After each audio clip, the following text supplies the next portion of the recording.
नमस्कार, आपके साथ मैं रोहित कुमार। बिहार में दंगल का वक्त आ गया है। चुनाव आयोग ने तारीखों का ऐलान कर दिया है। अब ऐसे में देखना होगा कि कौन जो है बिहार में अभी भी जनता के बीच सबसे ज्यादा पॉपुलर है। और क्योंकि 24 एमएलसी सीटों पर चुनाव होने हैं, लड़ाई तेजस्वी बनाम नीतीश कुमार की अगुवाई वाली एनडीए के अंदर देखी जा रही है। लेकिन इन तमाम खबरों के बीच में बड़ी खबर यह है कि अब चिराग पासवान दंगल में है और फिर से फॉर्मूला वही है कि नीतीश कुमार को जीतने नहीं देना है।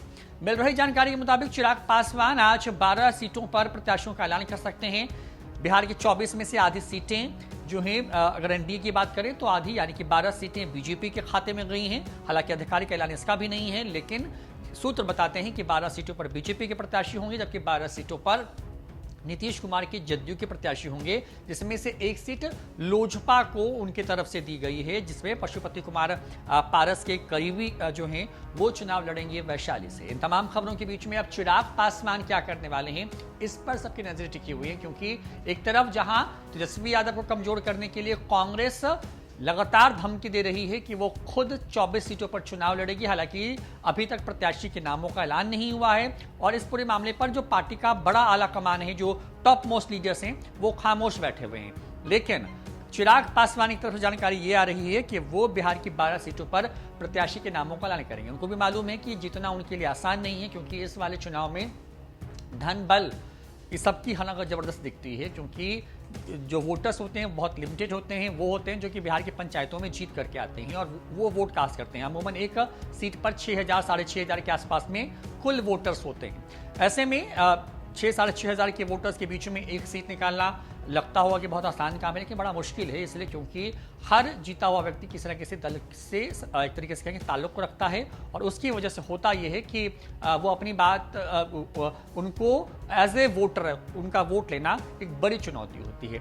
बिहार के अधिकांश जो बड़े जिले हैं वहां पर एक सीट है और जो छोटे जिले हैं वहां और पास के किसी जिले को मिलाकर के एक सीट बनाई गई और कुल 24 सीटें ऐसी हैं राज्य भर की जिन सीटों पर चुनाव होने हैं। चिराग पासवान जानकारी के मुताबिक 12 सीटों पर प्रत्याशी उतारने वाले हैं और ये सभी सीटें जदयू वाली होने वाली हैं। क्योंकि चिराग पासवान की लोजपा जो रामविलास थी वो लगातार इसी चीज पर फिगर आउट कर रही थी कि किस तरीके से जो है वो कौन कौन से सीटों पर नीतीश कुमार की जदयू के उम्मीदवार उतरने वाले हैं और उन्हीं उम्मीदवारों के नामों के हिसाब से फिर इस बात को तय किया जा रहा है कि किन सीटों पर उनकी तरफ से प्रत्याशी उतार जाएंगे। अगर ऐसा होता है तो चिराग पासवान कम से कम वोट काटने में तो कामयाब हो जाएंगे। कुछ सीटों पर मुकाबला कड़ा भी दे सकते हैं।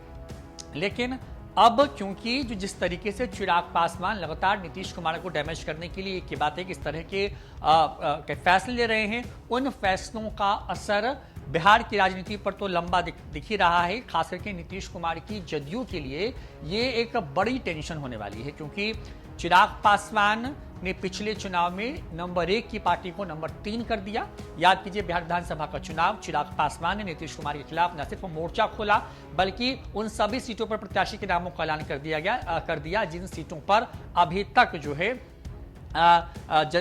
जदयू चुनाव लड़ने की घोषणा कर रही थी। और ये भी किया कि बीजेपी जहां जहां से चुनाव लड़ रही थी उन सीटों पर लोजपा ने एक तरीके से अपने आप को साइलेंट कर दिया। लेकिन जहां जहां नीतीश कुमार की जदयू ने चुनाव लड़ा उन सीटों पर न सिर्फ वो चुनावी मैदान में उतरे बल्कि उन सीटों पर जदयू को बड़ा डैमेज भी किया, जिसकी वजह से आरजेडी नंबर 1 की पार्टी बन पाई और जदयू नंबर 3 पर चली आई। चिराग पासवान यही चाहते हैं, नीतीश कुमार की शक्ति को धीरे धीरे करके कम करना चाहते हैं। लगातार ये कहते रहते हैं कि 15 साल हो गए बिहार में मुख्यमंत्री बने हुए उनको।